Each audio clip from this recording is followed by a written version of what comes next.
In a peaceful valley, cradled by green hills and whispered to by soft winds, there lived two trees.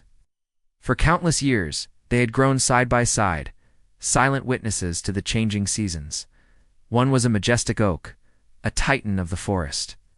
He stood proud and tall, his thick gnarled branches reaching for the heavens like powerful arms. His bark was a rugged shield, his trunk a fortress of wood, and his roots plunged deep into the earth, anchoring him with unyielding strength. The creatures of the forest, the squirrels, the birds, the deer all looked up to him with a sense of awe, marveling at his sheer size and power. He was the undisputed king of the valley. Beside him stood the other tree, a slender bamboo. He was the complete opposite of the oak, quiet, gentle, and unassuming. He moved with a graceful rhythm, swaying with every breeze, bowing low with every gust of wind, never making a sound as he danced with the air. Unlike the oak, he never boasted, never sought to stand out, simply existed, a picture of calm, flexible elegance.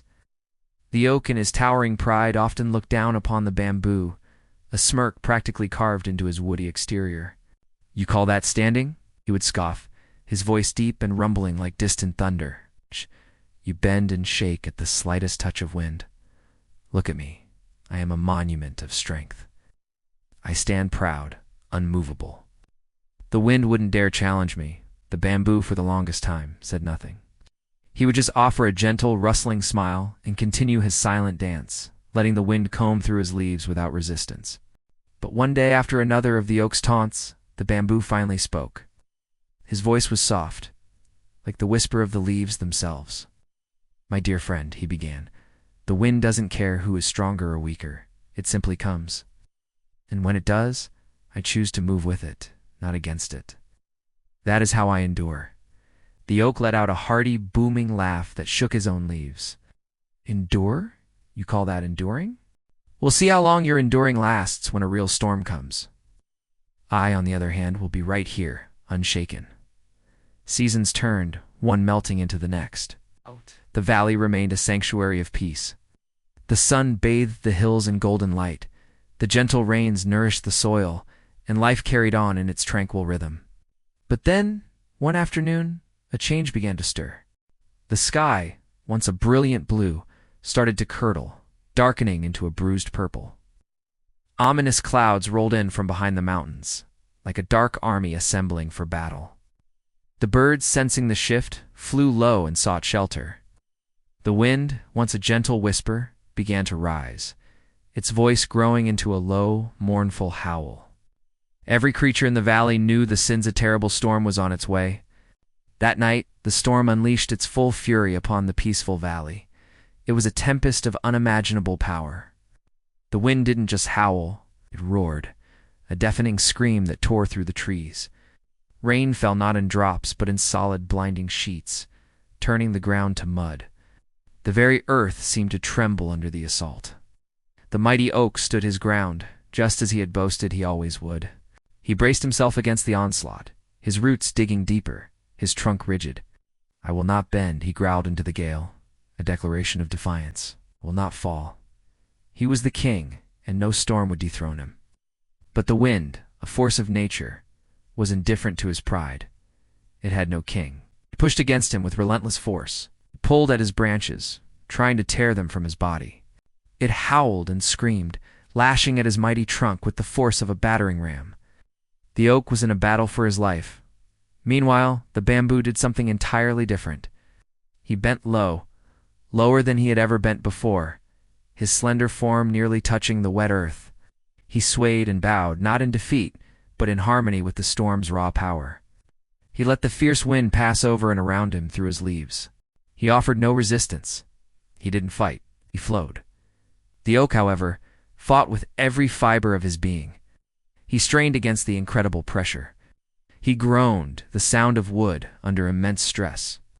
His deep roots held fast in the soil, but his magnificent trunk, the very symbol of his strength, couldn't withstand the constant brutal force. Then came the sound, a terrible splitting crack that echoed through the storm, even louder than the wind itself. The great oak tree, the king of the valley, split in two. With a final shuddering groan, he crashed to the ground, shaking the very earth he had stood upon for so long. When morning finally came, the storm had passed as if it had never been. The sky was a gentle, clear blue. The sun rose softly over the drenched but renewed valley. Slowly, the animals emerged from their shelters. They looked upon a scene of devastation. There, on the forest floor, lay the broken oak, his once proud branches now a lifeless tangle on the ground. He was still, but right next to the fallen giant stood the bambooette, bent but whole. He was still standing. The rabbits, the birds, and the squirrels gathered in a circle, their usual chatter replaced by a somber silence. "How?" a small bird chirped, her voice full of disbelief. "How did you survive when the strongest tree in the entire valley could not?" The bamboo looked down at the fallen oak with a sense of sorrow, not triumph.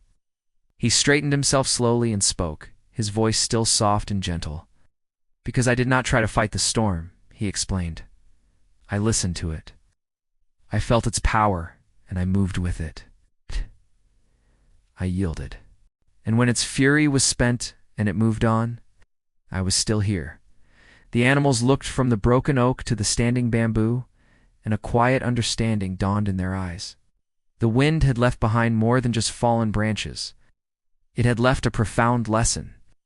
From that day forward, they no longer saw the bamboo as weak or timid. They saw him as wise.